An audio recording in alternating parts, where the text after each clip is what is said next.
Yeah, that's me, Dad Kuma. All right. What's in it? Looking into the box, I see a bunch of old photos in little photo albums. Whoa, I haven't seen these in years. I pull out one of the dusty albums from the top of the pile. We begin looking through it. That's the coolest baby I've ever seen. I agree. That's a swag baby. The only way your father and I, the only way your mother and I, listen, we're a dream daddy. We've always dated daddies. The only way your father and I could get you to stop crying was to put the sunglasses on you. But whenever we tried to take them off, you'd start crying again. You spent the first 2 years of your life with sunglasses on. Nice. Not only are there bedrooms for your sleeping pleasure, but couches and floor space where you can, yes, catch a wink. What a deal! I mean, if sleep weren't for the weak. You sleep more than anyone I know. I admit my faults, Pops. Fuck! Oh, she keeps it real too! She really is my daughter. That's alright, baby. I wanted to say baby because I thought it would sound cool, but once I said it, I realized it just doesn't sound good coming out of my mouth, and maybe I should leave saying baby to the professionals. He's fucking adorable. Oh my god. Enjoy your coffee. Thanks, baby. Shit! Oh my god, I've got Riz. Okay, this is a good game. Who is that? Hello? Across the way, a man catches my eye. He sits by himself, brooding over a cup of coffee. Our eyes meet just for a moment. I hastily look away, hoping he didn't catch me staring. Who is that? Yeah, I want to know too. Who is that? Hello? Oh, and before I forget, Emma R and Emma P are sleeping over tonight. So... You need me out of the way because I'm painfully uncool.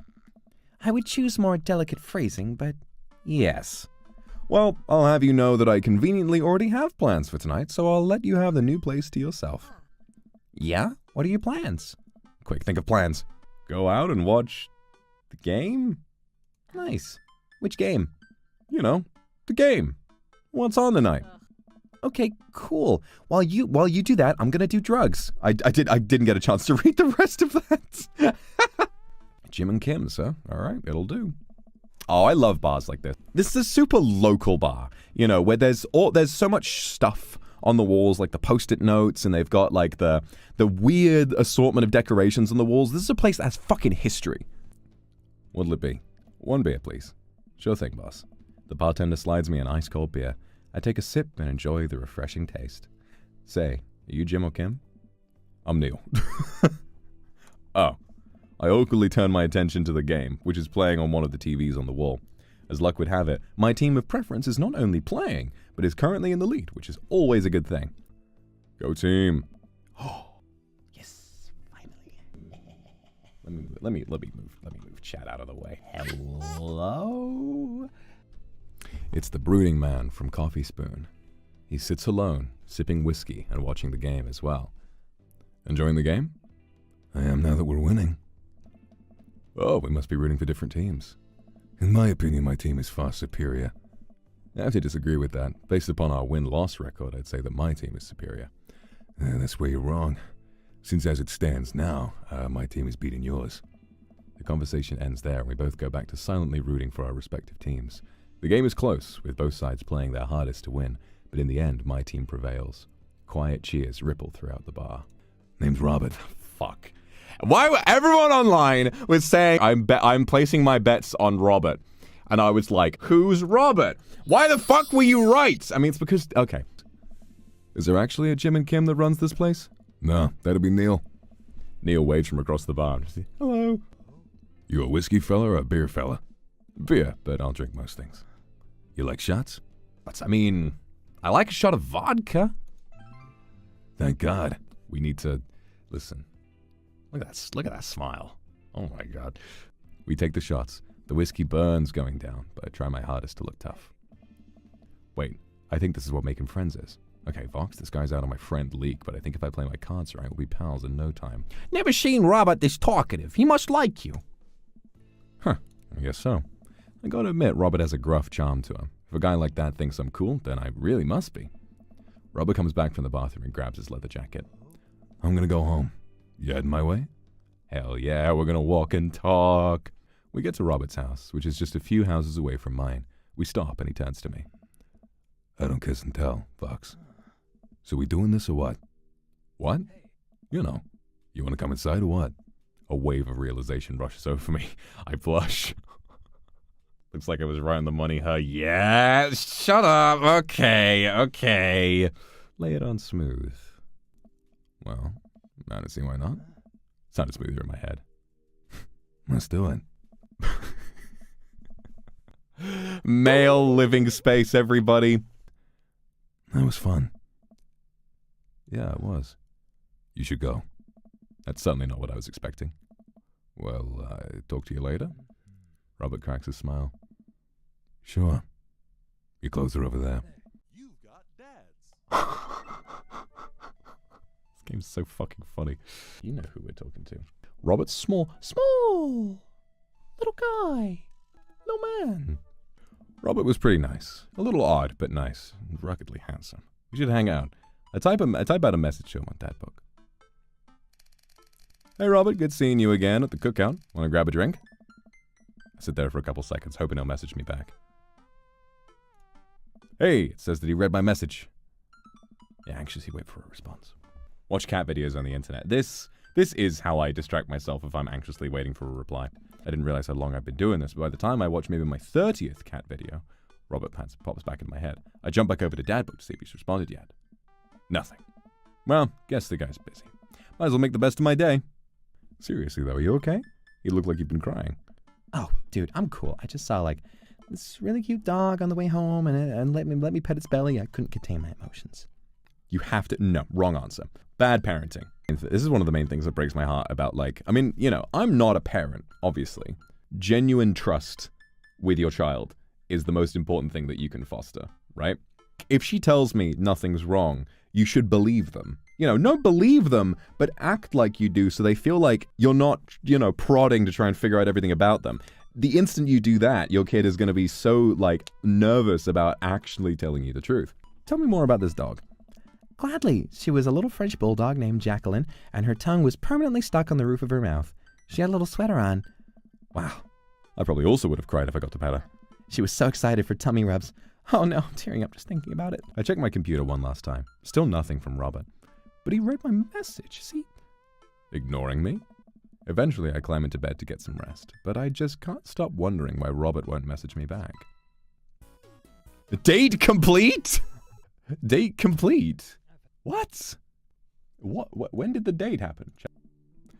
Hey, Robert, glad you could make it. Yep. Robert takes a sip of his drink. Why is he being so cold to me? Everything okay? Sure. Why won't you talk to me? I thought we had something. Come on, Vox, you know what this was. You were an object to me, same way I thought I was an object to you. Figure we were on the same page here, at least from how you were acting. I don't want to be in this if there are feelings involved. I got too much to deal with as it is. I'll catch you around. Damn it! Fuck! You're right, I should have been hard to get. We can go back. No, there's a deep, intellectual, caring man buried underneath that cold exterior. He just has a lot of issues, and we can get through them. So we fucked up Robert's ending, but we got the good Amanda ending, and that is important. Lay on smooth. Smile and nod. No, thank you. I better call in a night. Catch you around? Sure. And we play hard to get. I am an expert at this game. I am a genius speedrunner. All right, Robert. We will message him. Every time he wants to text, we will not do it. Good seeing you today. Want to grab a drink? What happens if we twiddle our thumbs? It's kind of enjoyable. Look at those thumbs go. They sure are twiddling. Wonder if Robert has replied that. He certainly has not responded. You up? Oh, I see. What does that mean? What are you doing? What am I doing? You're just chilling. Watch television with my daughter. Watch television with my daughter. Wow, Dad, pretty square. A couple of moments pass by. Another message pops up. Want to grab a drink? Hey, that message means he wants to hang out. I know what that means, Amanda, but it's kind of late. Well, it's your life, but I think you'd have a lot of fun tonight. You're trying to get to know these neighbors better, aren't you? Fine. I have a message back to Robert asking for details, and he tells me to meet him at Jim and Kim. Yeah. Speaking of which, I guess time for the first round. What are you having? Whiskey. A dad after my own heart, huh? We're getting it! Oh my God, look at the eggplants! Oh man, you know I pegged you for one of those straight-laced types. Oh, don't worry. I got pretty wild back in my day. Still got a little wild in you. I have a child I need to care for! Robert orders a couple more rounds of shots. I gulp. What am I getting myself into? They can go shot for shot? Only one way to look cool here. I grab the shot closest to me and I down it. Robert looks impressed, takes his shot and knocks it back. I start to say something, think of his lecture about valuing silence earlier, and stop. I sip on my wine and watch cars drive by. Let's throw rocks at shit. What?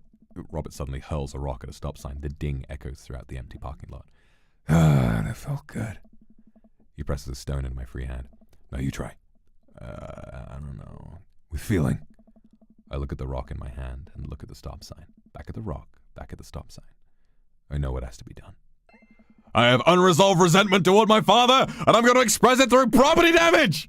I hurl the rock at the sign. It sails over the stop sign, straight into the window of a parked car, leaving a crack. Dude, run! I leap up and dart into the nearest alley, wine in hand. I can hear Robert's footsteps behind me. After I'm sure I'm far enough away from the cracked window, that I am no longer culpable for this heinous crime, I stop to catch my breath. Maybe we strike rock throwing from the to-do list. Agreed. Suddenly, my stomach growls. Oh man, I'm starving. Let's get pizza. This is such a good date. This, going bar hopping and just fucking hanging out and then being like, oh fuck, I'm hungry, let's get pizza. Incredible date. World-class S+ date. We go up to the counter and get ready to order. Gonna get 2 slices of Hawaiian pizza? Oh wait, Vox, you're cool with pineapple on your pizza, right? Fuck, I have to like pineapple on pizza to get this man. God damn it. We made a minute for our pizza to come out of the oven. I'm frantically drooling at the smell. The cashier hands us each a giant slice on a paper plate, so saturated with grease that I'm worried it will fall apart. We take our pizzas outside and wander through the alleyways as we eat. I take a bite. It's absolutely delicious. This is so out of character. I'm down bad enough that I'm lying about liking pineapple on pizza. Pineapple is truly the best pizza topping. You said it. Robert and I slide the door open and peek inside. It's completely dark except for some flickering light. We slowly creep forward, cautious not to be heard or seen. Shh. Don't shush me so loud. Shh. We come to the end of the hallway and find ourselves standing in front of a movie screen. Oh, this suddenly makes sense. Are we watching porn? Did we really suddenly sneak into a movie theater like a couple of teenagers? No talking during the movie. Banger! Banger individual! I love him so much. Do not talk during the movie. Kiss already! There's nobody to kiss yet. You want him to kiss the taxi driver? Hell yeah. The kids down the way notice us heckling. One of them speaks up. Hey man, keep it down. Oh damn, that's Ernest Hemingway. You as kids. Ernest, hey Ernest, I know you. It's me, your neighbor. Hi. Ernest turns back around, embarrassed. I turn back to Robert. You kiss anyone yet? Sing here.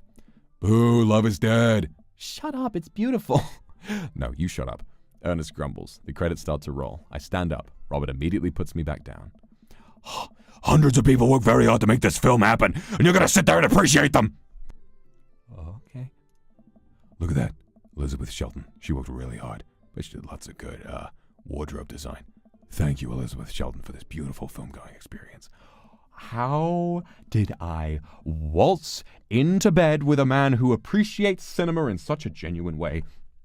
We let the credits roll while Robert individually thanks every member of the crew. Once it's finally over and he makes sure no animals were harmed in the making of this film, we leave the movie theater. Hey, assholes! Out of nowhere, a rock flies through the air and hits me in the knee. Ow, my knee! What the hell? Ernest and his friends stand in the alleyway blocking our exit. Oh, what do you guys want? Why'd you go and throw a rock at my knee? This is a good knee. My orthopedist is going to be pissed. Ernest tosses another rock up and down his hands. What's wrong with this kid? You ruined my theater-going experience. Now you have to pay. Oh, well, I don't have any cash on me right now. Movies like this are really expensive. Ernest hucks a rock at my other knee. I want to jump out of the way. I'm probably stretched before physical activity, and I'm probably going to feel super sore in the morning. Ruin it for you, huh? That movie was pretty crappy in the first place. Hey, you take that back. There's a beautiful love story with really genuine acting. You call that good acting? What class is this mainstream slop have you been served your entire life? What? Have you ever seen any Michael Powell? Matter of Life and Death! Banger! Banger fucking film! 1946, easily the toughest 5 minutes of love you'll ever witness. That is an incredible fucking film. That was the film that I wrote that essay about that I was talking about. Holy shit, I love him! Ernest rushes Robert, screaming like a banshee. Ah! I dive between Ernest and Robert, trying to stop the kid. He lunges forward, kicking me as hard as he can in the knee. Fuck, my knee! Robert gets in between Ernest and myself. It's as if he's seeing red. Fuck, my fucking knee hurts. All right, buddy, if you talk like a punk, get hit like a punk. Robert squares up into a boxer stung. Queensberry rules 3-minute rounds with 1 minute rest in between. No low blows, fish hooks, J jabs, J grabs are high blows. What? You'll have to designate a second if you're unable to fulfill your role as main duelist. One of your friends over there looks like he has enough youthful vivacity to handle it. Hey man, I don't want to get dragged into this. That movie sucked. It's too late. You two are bloodbound. If he dies, you die. Sorry, I don't make the rules. Talk to Queensberry. We're just gonna go. Ernest and his friends wearily back away. Robert calls after them. The Queensberry Association will hear about this and consume better content. I'm in love. I am in love. I'm so sorry. I get really into the art of filmmaking when I drink. God, he's fucking perfect! Oh, he's perfect! Night, bud. He heads back inside, and I stumble my way back home.